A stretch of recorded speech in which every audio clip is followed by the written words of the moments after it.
going to discuss today, this is page 47 in Tractate Ketubot. We're going to discuss the subject of real estate transactions, meaning when the broker have some confidential information and he is convincing one party to sell while they're not aware of the changes of certain status of real estate, and the question is that okay? Another subject we're going to discuss is donation of organ, especially in the case of father-son, when the son is not in a mental capability. We're going to discuss also a subject of the right, meaning father rights over his minor daughter. How far you go with those rights. So where we are, we're on page 47 at the top of the page. The Mishna said that the father has the right over his daughter labor. So the Gemara asked Menalan, how do you know that the father of a minor girl has the right, and how far you go with that right? How do you know that the father has the right over his daughter? The Torah said in the book of Shmot, Exodus chapter 21, when the father will sell his daughter as Amma. Amma in general is a maid servant.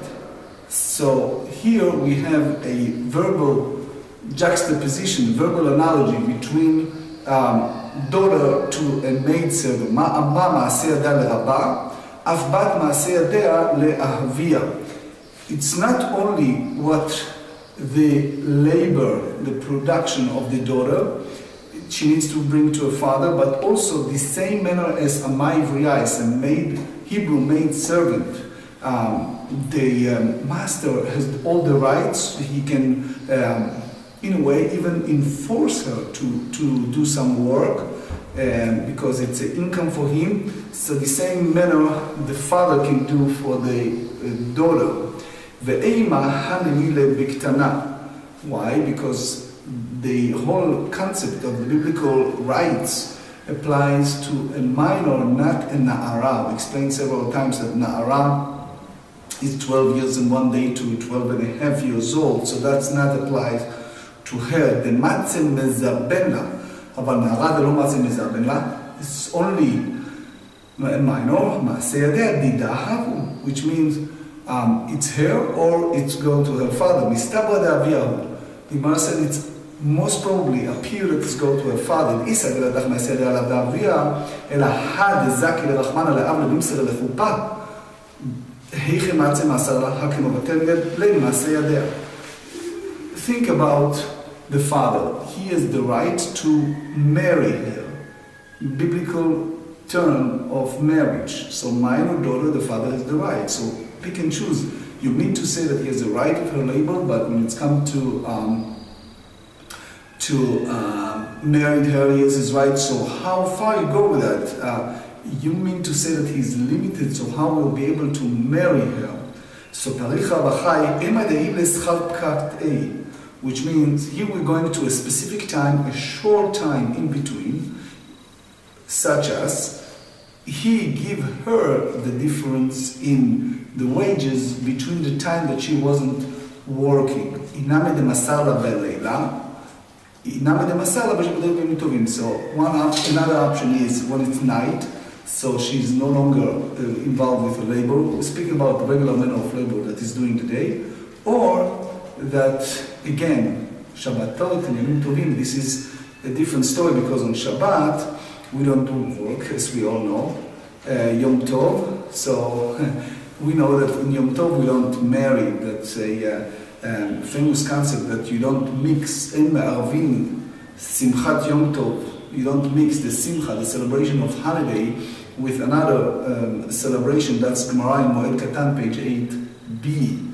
So here you have to say, Rabbi Akiva tells us that what the Achai meant is the Tosefet Yom Tov, which means Shabbat Yom Tov, you don't call it the Avodah, you don't call it the labor. So this is the Tosefet. So you don't have the din of Simcha, so therefore it's in a way, okay, the Maharik Maharik, in his response, asked a question. When it's come to choose a spouse, the child need to listen to a father or not? Basically, try to prove in his response that it's nice, but it's not obligatory. You cannot force your child to marry a certain person. It's a very big to do in his response. Anyway, back to our subject. If you tell me that the father can sell it, so you mean to say that it's the issue of getting the labor, the money, the labor of her work. So why need the pasuk lena'ara? Which means we have a hekesh, we have a verbal juxtaposition. The Torah said, the father sell his daughter as a maidservant. So, meaning, ma'aseh yadeha shel na'ara le'aviyah, the labor of this young maid go to a father. So Tosfot asked a question, why did the Gemara needs the pasuk et biti natati la'ish hazeh? You basically learn kal v'chomer, because if you have that the daughter is selling as an amma, if you think about amma, so the master can basically reach a point that he can betroth the daughter. So you can learn this without the pasuk. So why need the special sentence? So Tosfot explained that you have a big difference between the right of betroth of a father and the right to betroth of the master.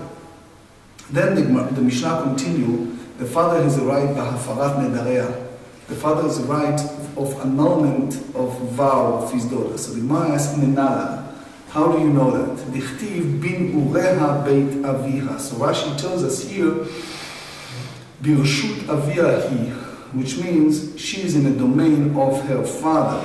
So therefore, the same as the father can annul the vow of his daughter, so it applies to soon other things. Umekabel et gita, which means if it's the time between the betrothal to the marriage and she divorced, the father received of the paper. We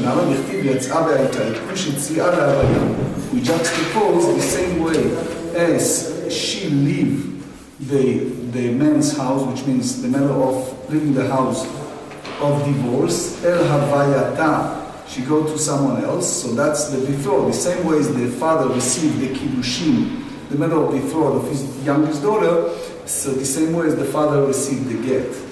V'no ochel perot b'chayah. So basically here is the issue, if you have a second, third marriage, and she have some properties that came out from the mother side.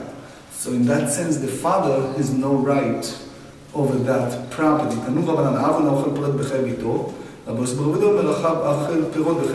here we talk about nechsei milog. If you remember in the past, we talked a lot about nechsei milog, nechsei tzon barzel. So here nechsei milog, according to Rabbi Yosef Rabbi Yehuda, he can take. Michael miflegit kanakama savar bisham abal dakim derabanan pire.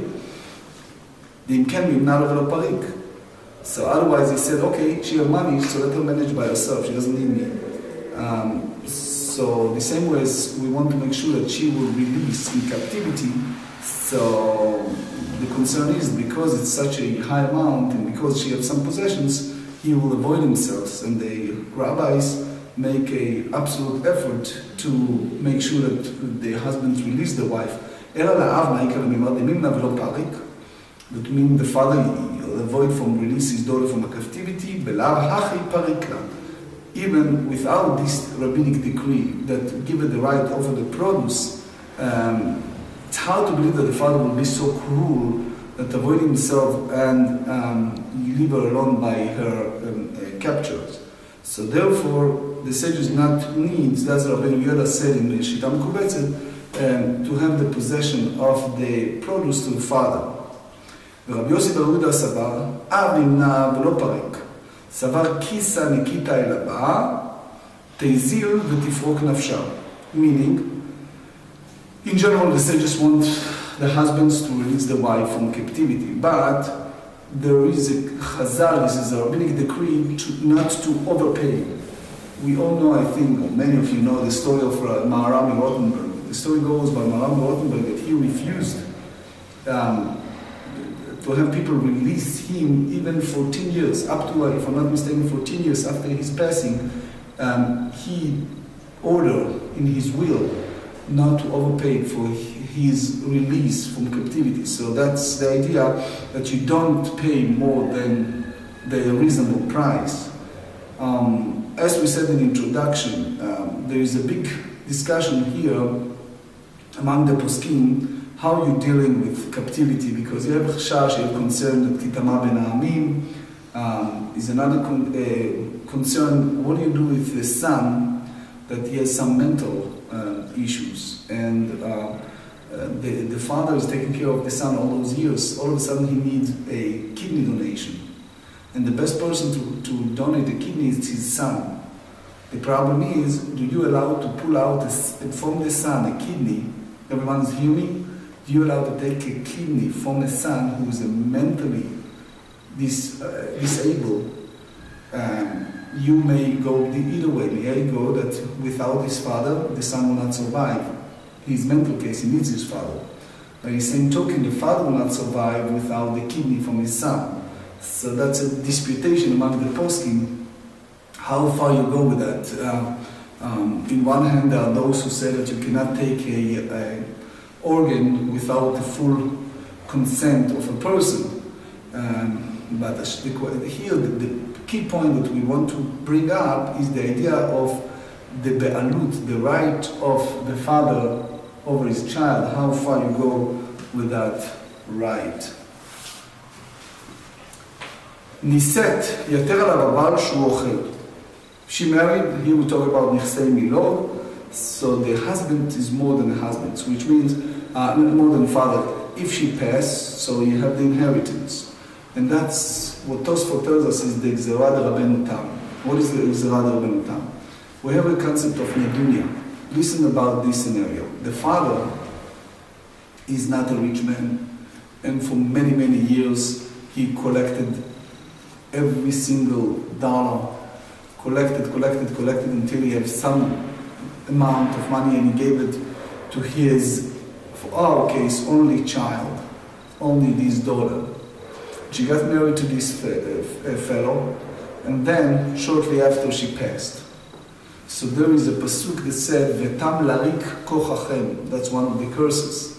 So Rabbeinu Tam came in and said, "Look, the husband can come in and says all the money is mine."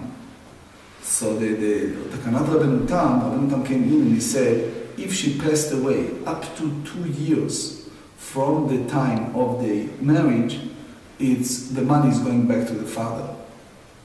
And by the way, that's the reason why you call him Rabbeinu Tam. The original name was Rabbeinu Yaakov. He called Rabbeinu Tam because of this pasuk, "Vetam larik kochachem," that he said that it can't be, it's not right, that you have to let the father have it back. And let me just read the vignette of this Tosfot. It's 47b. It's 8 lines from the top. והורח רבנו תם הלכה למעשה בחתן אחד שמתה אשתו והיה אבי הכלה מוחזק בנדוניה, הוא פסק לה ולא זכה בעל מכוח שמעתין דהכה, ועוד תיקן לא מכוח הלכה שאפילו בעל מוחזק שיחזיר אם מתה בתוך שנה וחזר בסוף ימיו נתת תקנה. So here you have a big to do with this Rabbeinu Tam. In very general, he said that is a certain limitations. If it happened in such a short time after they got married, that money should go back to the father. תנו רבנן, כתב לה, the father paid for the bride, his daughter, פירות כסות וכלים, שיבוא עמה, in time of the engagement, מבית אביה לבית בעלה, ומתה. And then the bride unfortunately passed between the engagement to the time of the wedding. לא זכה הבעל בדברים הללו, משום רבי נתן אמרו, זכה בדברים הללו. So the Ritva said, only if the father don't give it as a gift, that's a different story, but otherwise, he's not have the matter of acquisition. The Rashba, the Shita Mekubetzet also explain that the father from the engagement is the issue of inheritance of his daughter. When you speak about the husband's right, it cannot be from the time of the engagement. Basically, if you look deeply, there's a disputation between Rashi and the Tosfot. Rashi said that if the father writes shtar avtacha, some documentation, to the soon-to-be son-in-law, and he promised something. So it's an issue, it's like promissory note. But if it's a marriage, that's a different story. So then it can go to the husband. But if the time of engagement, the way that it's appeared, most of them farshim, especially the avenue of Ashbal, Jishtam, Kubetzet, Ritva, it's go back to the father. Anyway, lema b'tuga de Rabbi Lazar ben Azar Rabbanon Kamiflige. Ditnan, we learn on page 54b, nit armela, if she lost her husband, she's a widow, or nit gersha, she divorced, ben min ha-nisunim ben ha-erusim, which means if she had a Ketubah from the time of the engagement, which is maneh, and then 200, gova et hakol, which means whatever you agree upon, you cannot reduce that amount of money. 200 for a virgin, 100 for those who already are not. And then they said, Rabbi Lazar ben Azariah Omer, min ha-nisuim gova et hakol, which is, it is maneh plus תוספת, plus the addition, ומן האירוסין בתולה גובה עד 200, ואלמנה מנה. page 47b, שלא כתב לה, אלא על מנת לכונסה. So the husband write the תוספת, the additional in her Ketubah, only with the mindset that they're going to have a final total marriage. Now, since the matter of the engagement completed at the passing of the newly groom or the time of the divorce, they didn't complete it by total matter of marriage, so it was not all those commitments that the groom made never took an effect. So therefore, Rashi explains it's come from the rabbinic decree. It's not the wishes of the husband. The husband involved here because the sages said "Shelo yeh kal be'einav le'otziah." It will not be easy for him to release it. But it's a vignette of Tosfot. I want to add to that. It's the if you try to compare it to our days, a fellow Tosfot said, purchase an animal. Or nowadays you purchase a car. So purchasing a vehicle, for example, in some cases, for example, a private person, not car dealers, the moment you bought it, it's yours. You cannot back out and come back and say, I don't like something. Only if you have a special insurance, you have a special agreement. But for example, if it's a cash deal, and the fellow said to you, look, the moment you bought it and we signed the contract, you transfer the title, it's over, right? So that's the manner of regular transactions. The moment it's over, it's over. You cannot come back and say, give me back my money. Here, when it's come to a wedding, the person said, I don't want to get involved with risks, otherwise I'm not giving the money. It is, unfortunately, cases of mekach ta'ut, which is a total different story, meaning that it was total misunderstanding over, for example, certain illnesses, etc. But in a regular case, no. The one said that if you have the groom, that his bride passed away between engagement to the wedding, lo zacha, so he's not received this nedunya, this sum of money, as the Tana Kama said. He hold ki Rabbi Elazar ben Azariah, that said that it applied to both cases. Also, when the groom passed between the betrothed to the wedding, so she is not receiving the tosefet, the additional of the Ketubah. Uman be'amar, and the other one, zacha, that said that the groom did receive. That's basically Rabbi Natan. Kerabanan, he hold, according to the view of the majority of the sages who disputed Rabbi Lazar ben Azariah, according to their view, even the groom passed away before their manner of marriage, his bride received all the amount that's written in their Ketubah. So the Gemara rejected that and said, "Lo, the Kule Alma, it can be that both Tanakama and Rabbi Natan's hold, Rabbi Lazar ben Azariah, that when the groom passed away during the time of the period between the engagement to the time of getting married, so she received only the Ikar Ketubah, the Esena Ketubah, without the Tosefet. That's basically the idea that Rabbi Lazar ben Azariah explained in the Mishnah. But if the bride is the one who passed away before they got married, then you have a disputation between Tanakama and Rabbi Natan if he entitled to receive the Nedunya. Manda Amar Lo Zacha, the one who said that the groom is not received the Nedunya, he holds Rabbi Lazar ben Azariah. The Amar Zacha, Ad kan lo kama Rabbi Lazar ben Azariah, that in addition, any Tosefet Ketubah, it's not in effect from only the time of the final stage of marriage. Ela mididei ledida, only commitment between him and her. The Rashi speaks about, Rashi says specifically it's about Tosefet Ketubah.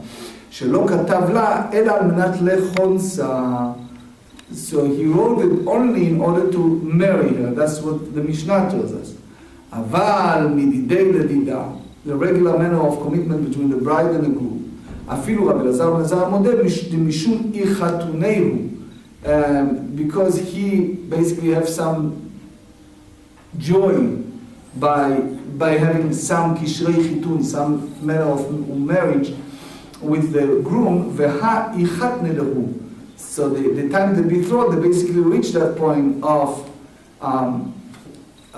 future husband and wife. So therefore he holds that even it wasn't complete action, it's still in effect. So in general, when at that time usually the groom is so high, is so enthusiastic, so he commits himself to all kind of addition items. But the way we understand it, it's only with all of his commitment applies only after they're already married.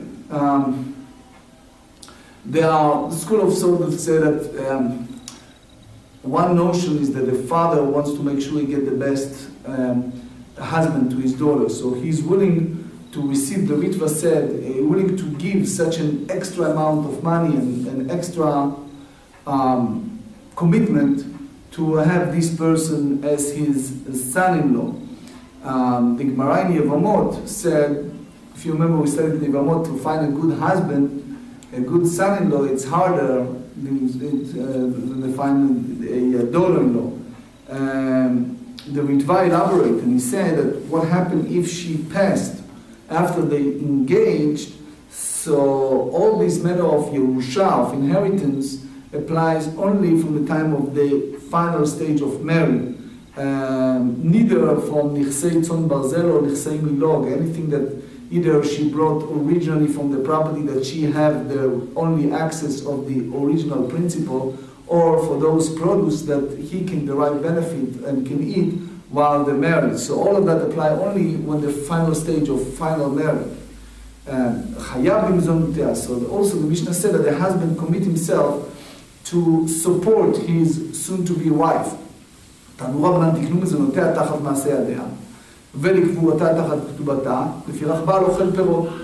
So basically he is committing himself to take care of her need, meaning in exchange in a way for her labor. So the big question the Meforshim asked, if she said I don't want to do that, it's like I don't want to get you supported, I don't want to give you anything. So in a sense, can he say to her, okay, I don't want you to prepare food, to do laundry, to clean, to do anything, and I don't want to support you. Is that something that is accepted or not? Is it okay that I avoid you from using my credit card? I'll give it to the maid or the company. They will buy much reasonable prices. They come back instead of you using the credit card, and it's ending up the month with such a huge debt. So Tosfot have a big discussion over that, and just give it a vignette. He said, אם מעשה ידייך למזונותייך ואף על גב דלא סיפקה, כיוון דקסבר מעשה ידיה עיקר, אבל אי אפשר לומר כן. כן מאוחר בריש עמדי ופרגם הדיגיטים לא פסקה חייב לזונה, וצריך לומר בלם ריש לקיש למעשה ידיה עיקר, אלא לעניין שלא יכולה לומר, איני נזונת ואיני עושה. Anyway, פירות דמן עיקר שמייהו, so what do you mean to say, the Shita Mekubetzet explain, what does that mean? That the husband is committing himself in exchange of eating the produce, חסור מחסר ואחי קטן, תקנו מזונותיה תחת מעשה ידיה ופרקונה תחת פירות לקבורה, תחת כתובתה, לפיכך בעל אוכל פירות. So basic, it's like in one hand she bring him her income, he needs to support her, and he needs to pay for all the expenses of release her from captivity. Now, as far as the Nichsei Milov, so in a way, this is, he gets income from her property, so therefore, he also needs to release her from captivity. For example, if she receives some property after they got married, or property that she had but wasn't really registered, etc., or it's not written in the marriage contract as a part of the Ketubah. So the same applied to burial expenses. So Rashi said, תחת הנדוניה שהכניסה לו והיא כתובה בשער הכתובה והוא יורש. So Tosfot said, if you tell him that she doesn't need to be released from captivity, and she's in exchange, she said, I don't need the produce. In a way she said, don't bury me and don't take the ketubah. So Tosfot said, that's the reason why the Gemara here, the sages involved here, because he is concerned, he doesn't want her to titami ben ha'akum, the same as burial. So when it's come to heirs, to inheritors, it's not lo be'echrach. They have the assumption that they're going to take care of all the burial, but it's not necessary. It's not necessary that they left the money. You see here the mindset. It's very deep. They, in the regular working places, so what they do? They usually have a pension policy. So it's not a one time. It's every month they put X amount of money, and then an employee works for 30 years. You have every month, whatever it is, $100 or 1,000, whatever it is.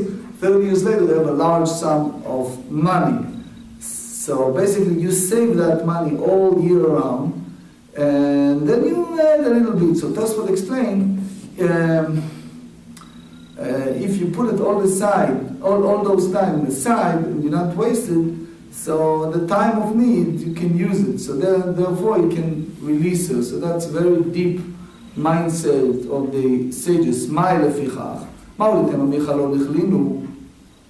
Which means that you cannot use all the collection of produce. Dim can be navel or parik. So otherwise he avoid himself from release his wife because he doesn't have enough assets to go ahead and release her from captivity. That he can eat the produce immediately, and zinin de lo malu uparik lamidei, and then he can release from his own money instead of using that. So Rashi said the whole idea is mezonot achat peirot. So if she said enizon ve'niyosa, she can give up, but maybe you go the other way around. So amar Abaye tiknu matzui lematzui v'she'eno matzui v'she'eno matzui. Basically, the sages put this obligation for something that is common, something that is very rare. They not, because everyone needs those income. It's also normal for her to do some type of work, but it's very rare to see a situation that she is taken to captivity, and also she's married and she have an extraordinary income that involved with produce that she's the only one that owns it. Nichsei tzon barzel, not nichsei milog. The Shita Mekubetzet explained based on this Rashi that it's kind of rare case, but the Ramban said she cannot say that, okay, I don't want the burial, in exchange of that, I want others to bury me instead of the husband. And let them inherit mine dunya. That's, again, that's exceeded the limitation. אמרה הייתנה במזונות מדאורייתא דתניא. שאירה, the Torah says שאירה כסותה ונטל רגעה in שמות, chapter 21. שאירה אלו מזונות. וכן הוא אומר, ואשר אכלו שאיר עמי. So here we see a pasuk that speaks about those wicked leaders. So the pasuk speak in Micha, chapter 3, about livelihood, מזונות. כסותה כמשמעו, that's clothing. עונתה, זו עונה אמורה בתורה, וכן הוא אומר, אם תענה בנותיי. So there are two ways. One, they go by the idea of Lavan use, when he's talking about Jacob and Rachel, Leah, from the relations. There is another one that still go by the Inui, avoiding either Mezonot or Tashmish. It's two avenues. But the Gemara said, Rabbi Lazar Omer She'era Zona, which is the goof, the body, וכן הוא אומר, איש איש וכל שאר בשרו לא תקרבו לגלות ערווה. כסותה כמשמעו, עונתה אלו מזונות, וכן הוא אומר, וינך וירבך. So, like the Marshal said, that avoiding them, it's kind of inui. So, the third explanation, רבי אלעזר בן יעקב אומר, שרק כסותה לפום שאירה. שלא ייתן לה, תן לה כסותה, שלא ייתן לה לא של ילדה לזקנה ולא של זקנה לילדה. Which means you give her if she is a large side, you don't give her a short side clothing. Not for elder to a youth or elder. Rashi tells us, זקנה קשה לה מסעוי ואינה יכולה לסבול בגדים רחבים וילדה צריכה בגדים רחבים להתנאות בהם. So there is, each one of them has a different needs. So it's a big discussion among the Mefarshim. What do you do in the case of divorce? The clothing he gave her, is that something that he can repossess and have it back? It's a discussion. So in short, give her whatever she wants. There are some who say that it's the big mazal is if you give to the wife what she needs, and that bring abundance, shefa kalkali. Anyway, כסותה ועונתה לפום עונתה, תן כסותה, שלא ייתן חדשים בימות החמה, ולא שחקים בימות הגשמים. So you see here that it's a very big halachic discussions. What do you do with a wife that she makes her husband miserable? God forbid, he said she's always after me, she's always looking for me, she always wants to stick her nose in everything I do. It's no life. So he came before the bed and he said, you know what, I want to build a separate room or a separate house, downstairs, upstairs, whatever it is, and I give her whatever she wants and she just leave me alone and not bother me. So the big question is, there's a book called Machne Chaim. Machne Chaim, he asked a question, what's the real chiyuvim between the husband and wife to the husband? If it's enough just to give her a place and to support her, or you can force him to live with her regardless to the relationship between this. But you see here that there's a lot of halachot derivative from this sugiyot, how far you go with the obligation from husband to wife and wife from husband. And as we said, the Machne Chaim is one of the books that deal with this shaila at length. But here is another point I would like to share with you, which is the idea of Eben Haezer and Ayin Gimel 73 discussed, as well as the Rambam in Chot Yishut chapter 13. The big question is how far you go with the support. There is notion, especially in Tosfot, that said that the obligation to support in a sense of livelihood is biblical. Tosfot bring a notion that it may appear that it's rabbinic. So as we said, it's a very serious discussion how far is the obligation and if it's total 100% biblical or sometimes you say that it's a rabbinic obligation.